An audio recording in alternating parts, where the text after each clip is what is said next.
Hello बच्चों, मैं S के वर्मा स्वागत करता हूं आपका अपने YouTube channel V Science Nexus में।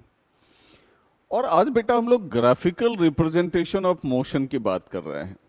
बहुत इंपॉर्टेंट है, बहुत ज़्यादा इंपॉर्टेंट है, बहुत बढ़िया से समझना है ना।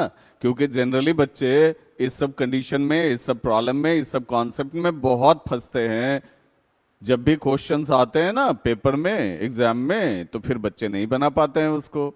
इसलिए बहुत बढ़िया से समझो बेटा, अच्छी तरह से समझो। तो चलिए आज का लेक्चर स्टार्ट करते हैं।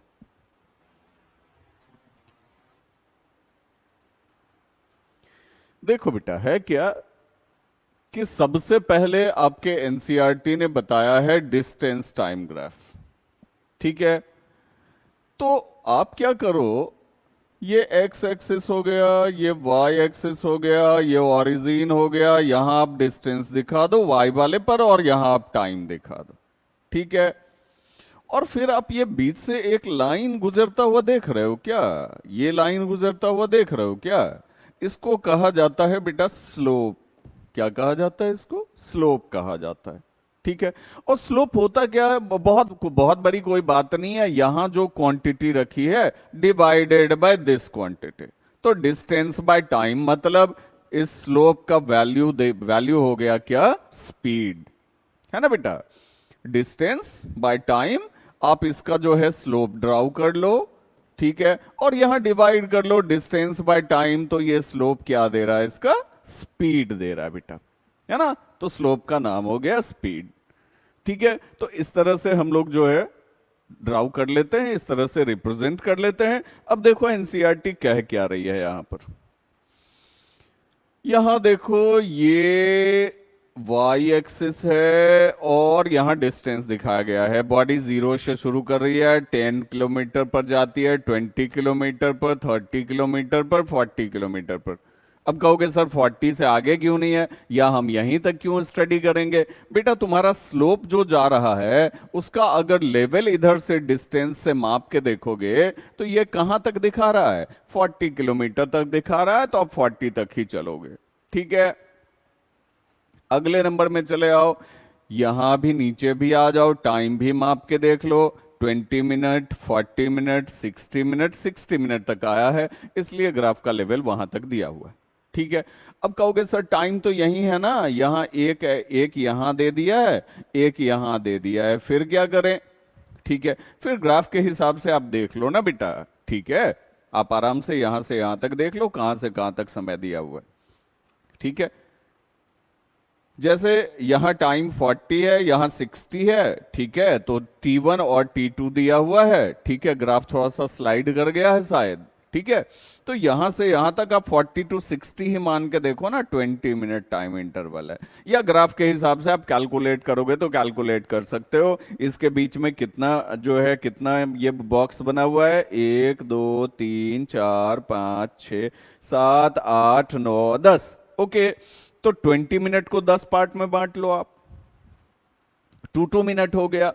मतलब ये 42 मिनट से शुरू कर रहा है और खत्म कहां किया है? यहां पर आके, तो 60 में से 4 घटा लो, 56 पे खत्म किया है। ठीक है, तो 42 to 56 हो गया। ठीक है, कितना हो गया घटाओ? 14 मिनट हो गया, 14 मिनट हो गया। तो इस तरह से भी आप कैलकुलेट कर सकते हो। ठीक है, तो चलो वो बात तो अलग हो गई, वो तो मैंने अलग बात आपको समझाई, पहले आप इसको समझो। ठीक है, कि 40 किलोमीटर गया है, कितना कितना देर में गया है भाई? 1 घंटा में गया। तो अगर इसका स्पीड निकालना है, स्पीड को कहोगे कि सर यहां स्पीड को v से दिखा दिया है। ठीक है, चलो भाई v से दिखा दिया तो क्या दिक्कत है, v से ही दिखा दो। ठीक है, और यहां जो एनसीईआरटी ने लिखा है S2 minus S1 by T2 minus T1, इसका क्या मतलब होता है ये जरा सा देखो। ठीक है, अगर हम बॉडी को कैलकुलेट करते हैं कि बॉडी A से कहां तक गई है भाई? A से C तक गई है। ठीक है, ये पॉइंट यहां आप मान लो, इसको यहां ट्रांसफर कर लो, A से C तक गई है। तो इस बीच में इसका स्पीड क्या है ये कैलकुलेट करना है। तो अगर स्पीड निकालना है तो S2 minus S1 by T2 minus T1 करना होगा बेटा। ठीक है, तो ए पर इसका डिस्टेंस देखो, ए पर ये कितने किलोमीटर पर था, ठीक है। फिर इसके बीच का भी आप ब्लॉक काउंट कर लो कितना ब्लॉक है, बिल्कुल इन डिटेल समझा रहा हूं, बहुत अच्छी तरह से समझो, ठीक है। एकदम डिटेलिंग के साथ बता रहा हूं, कॉन्सेप्ट के साथ बता रहा हूं, बहुत बढ़िया से समझना बेटा, ठीक है। क्योंकि एनसीईआरटी अगर कुछ भी लिखती है उसमें बहुत सारे कॉन्सेप्ट्स इन्वॉल्व होते हैं, बहुत सारी चीजें सीखने के लिए मिलती है ना। देखो इसका इसका बॉक्स काउंट कर लो, 1 2 3 4 5, 5 बॉक्स हो गया 20 से 30 के बीच। मतलब एक बॉक्स कितना किलोमीटर दिखा रहा है भाई, 2 किलोमीटर दिखा रहा है, चलो ठीक है, बढ़िया बात है। तो बॉडी जो यहां आई है, बॉडी जो ए पर आई है, या ये पॉइंट अगर हम ए मान ले तब तो कोई बात ही नहीं है, ठीक है, आराम से मान सकते हैं, या इस पॉइंट को जहां ए लिखा हुआ है वहां मान रहे हैं, ठीक है। आप कहोगे सर वहां क्यों मानते हैं, चलिए ना हम लोग जहां पॉइंट है वहीं मान लेते हैं ना सर, जो पॉइंट है उसी पॉइंट को मान लेते हैं, ठीक है। तो चलो इसी पॉइंट को मान लेते हैं। तो ए से अगर हम डिस्टेंस यहां तक देख लेते हैं बेटा, ए का लेवल चेक करते हैं, तो 22 24 26 हो गया ना, फिर 26 हो गया ना। देखो यहां यहां यहां यहां देखो, यहां देखो, इस वाले बॉक्स में देखो, 26 किलोमीटर हो गया, ठीक है। और 20 ये S1 हो गया हमारा, और ए से बॉडी कहां पर गई है, सी पर गई है, ठीक है। यहां का जब डॉट हम लोग देखते हैं, सी का जब पॉइंट हम लोग देखते हैं, S2 निकालना है, तो सी से अगर हम इसको मिलाते हैं, यहां आ जाओ, यहां आ जाओ, यहां आ जाओ, तो 30 32 34, ये पॉइंट हमको 34 किलोमीटर दिखाता है। मतलब बॉडी 26 से कितना किलोमीटर तक ट्रेवल कर गई है, 34 तक ट्रेवल कर गई है। तो 34 minus 26 by T2 minus T1, मैंने आपको अभी तुरंत बताया था, यहां 10 बॉक्स है, एक बॉक्स का वैल्यू 2 सेकेंड है। तो यहां से अगर हम आगे आते हैं बेटा, तो ये हमारा 42 सेकेंड दिखाता है, सॉरी 2 मिनट ना, हाँ मिनट में दिया हुआ है, 42 मिनट दिखाता है, ठीक है। और यहां से यहां तक आ गई है बॉडी, तो आप इसी को गिन लो ना, 2 2 4 2 6 2 8 2 10 2 12 2 14, ठीक है। कहोगे नहीं सर हम इसको नहीं गिनेंगे, हमारा जो फॉर्मूला है हम उसके हिसाब से काम करेंगे। तो T1 तो आपको मिल गया, 42 मिनट से आपने काउंट करना शुरू किया है। तो यहां 60 है, इसमें 2 बॉक्स पीछे आ जाओ बेटा, तो 56 मिनट हो गया, ठीक है। ये T2 हो गया, ये T1 हो गया, तो 56 मिनट माइनस 42 मिनट, तो आपका स्पीड जो निकल जाएगा यहां पर, इस ग्राफ का स्पीड जो कैलकुलेट होगा, स्पीड को आप v से भी दिखा सकते हैं, मैंने बता ही दिया।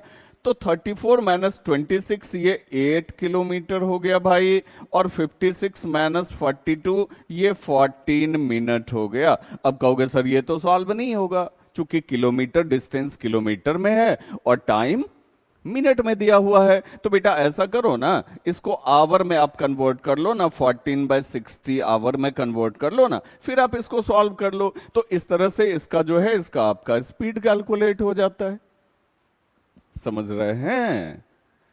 तो पहली बात तो हमने आपको ये बता दी कि ये डिस्टेंस है, ये टाइम है। डिस्टेंस को आप y पर दिखा रहे हो, टाइम को हमेशा आप x पर दिखाते हो, ठीक है। तो डिस्टेंस बाय टाइम हो गया, तो स्लोप स्पीड देगा। और किसी भी पर्टिकुलर पॉइंट के बीच में, जहां से जहां के बीच आपको कह रहा है कैलकुलेट करने, मान लो हम यहां से नहीं कैलकुलेट करें, हम यहीं से कैलकुलेट करें, यहीं से कैलकुलेट करें, जहां हमारा ए लिखा हुआ है, जहां हमारा सी लिखा हुआ है, वहीं से कैलकुलेट करें, जहां से चाहो कैलकुलेट कर लो। मैंने तरीका बता दिया, पोजीशन लेके हम लोगों ने पोजीशन ए इसको माना था, ठीक है। किसी को भी मान सकते हो, ए इसी को मान लो ना, सी इसको मान लो ना तुम, ठीक है। तरीका मैंने बता दिया, आप उस हिसाब से आप इसको कैलकुलेट कर सकते हो, ठीक है। अब दूसरी बात, ये यूनिफॉर्म स्पीड है बेटा, क्योंकि स्ट्रेट स्लोप आ रहा है ना, तो ये यूनिफॉर्म स्पीड होगा। और दूसरे ऑब्जेक्ट का स्लोप देखो ऐसे कर्व जा रहा है, मतलब ये है तो डिस्टेंस टाइम, है तो डिस्टेंस टाइम, मतलब स्लोप स्पीड ही देगा, लेकिन कैसा स्पीड देगा बेटा? नॉन यूनिफॉर्म स्पीड देगा। अब दूसरी बात, ये यूनिफॉर्म स्पीड तो है क्योंकि स्लोप स्ट्रेट है, दूसरी बात ये भी है कि ये यूनिफॉर्मली इंक्रीजिंग स्पीड है क्योंकि स्लोप इसका आगे बढ़ता जा रहा है। ये भी इंक्रीजिंग ही है, कोई दिक्कत नहीं है, लेकिन मामला यहां ये है कि ये नॉन यूनिफॉर्म इंक्रीजिंग है, नॉन यूनिफॉर्मली इंक्रीजिंग ग्राफ है बेटा, है ना। स्लोप जैसे ही कर्व हो जाए आप समझ लेना कि नॉन यूनिफॉर्म है। ओके, अगली बात, अगर मान लो कि एक स्लोप ये दे दिया बॉडी x, दूसरा स्लोप ये दे दिया बॉडी y, और तीसरा स्लोप ये दे दिया बॉडी z, ठीक है, किसका स्पीड सबसे ज्यादा है? इसका S1 मान लेते हैं, इसका S2 मान लेते हैं, इसका S3 मान लेते हैं। बेटा किसका स्पीड सबसे ज्यादा है? ठीक है, तो जिसका एलिवेशन जितना ज्यादा होगा उसका स्पीड उतना ज्यादा होगा। तो Y की स्पीड सबसे कम है, X की स्पीड उससे ज्यादा है, और इस ग्राफ में जो स्लोप्स दिख रहे हैं उनमें Z का स्पीड सबसे ज्यादा है। तो S3 is greatest of all. ठीक है, समझ रहे हैं? मामला समझ में आ रहा है? ठीक है, तो इस तरह के भी क्वेश्चंस आते हैं कि ग्राफ दे दिया गया, किसका स्पीड कम है, किसका स्पीड ज्यादा है, इस टाइप के भी क्वेश्चंस आ जाते हैं बेटा एग्जाम में सॉल्व करने के लिए। ठीक है,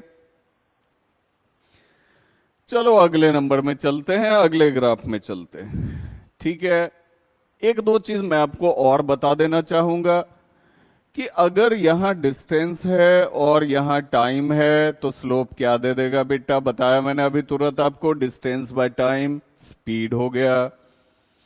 यहां अगर डिस्प्लेसमेंट है और यहां टाइम है, ठीक है, तब स्लोप आपका क्या दे देगा? वेलोसिटी, क्योंकि डिस्प्लेसमेंट बाय टाइम वेलोसिटी होता है। और अगर ऐसा हो, अगर ऐसा हो यहां पर आपको वेलोसिटी दे दे या स्पीड दे दे, कुछ भी दे दे, और यहां टाइम है, तो इसका स्लोप एक्सीलरेशन दे देगा। Velocity by time acceleration, speed by time acceleration. ठीक है, और डिफरेंट क्वेश्चंस में डिफरेंट टाइप के ग्राफ्स आते रहेंगे, मैं आपको एक्सप्लेन करता रहूंगा कि वहां उसका क्या कंडीशन है, कैसी परिस्थिति है। ओके बेटा,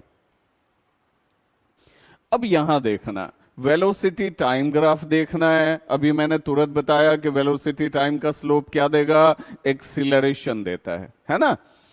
और डिस्टेंस ट्रैवल्ड का भी कैलकुलेशन है, तो पहले तो हम लोग एक्सीलरेशन देख लेते हैं। ठीक है, वेलोसिटी यहां किलोमीटर पर आवर में दिया हुआ है और टाइम भी संयोग से आपको आवर में दिया हुआ है, कोई परेशानी की बात नहीं। ठीक है, अब बॉडी का वेलोसिटी देखिए, बॉडी कांस्टेंट वेलोसिटी से जा रही है। ठीक है, आप स्लोप देख लो ना, स्लोप देख लो ना। अगर ए पर देखो तो भी बॉडी का velocity 40 kilometre per hour, B पर देखो तो भी 40 kilometre per our, P Q R किसी पर भी देखो तो 40 किलोमीटर पर आवर, मतलब बॉडी का वेलोसिटी क्या हो गया? कांस्टेंट हो गया। और एक बात याद रखना, जब वेलोसिटी कांस्टेंट होती है तो एक्सीलरेशन जीरो हो जाता है। वेलोसिटी कांस्टेंट होती है तो एक्सीलरेशन जीरो हो जाता है। लीनियर वेलोसिटी की यही बात होती है। अब कहोगे सर लीनियर वेलोसिटी मतलब? रेक्टिलिनियर वेलोसिटी बेटा, जब बॉडी स्ट्रेट लाइन पाथ में जाती है। ठीक है, देखो एक एक कॉन्सेप्ट पर बहुत मेहनत करके पढ़ा रहा हूं, बहुत दिल से पढ़ा रहा हूं, इसलिए प्लीज आप अच्छी तरह से पढ़ना, अच्छी तरह से रिवाइज करना, अपने कैरियर को सीरियसली लेना सीखो बेटा, है ना। तो वेलोसिटी कांस्टेंट हो गई, चलो भाई बहुत अच्छी बात है। और बॉडी का इनिशियल कहां से शुरू हुआ? आप देखो तो आपने शुरू कहां से किया है? जीरो से शुरू किया है, तो इनिशियल जीरो हो गया। और फाइनल कहां पर आप कर रहे हो? तो 40 पे कर रहे हो, है ना।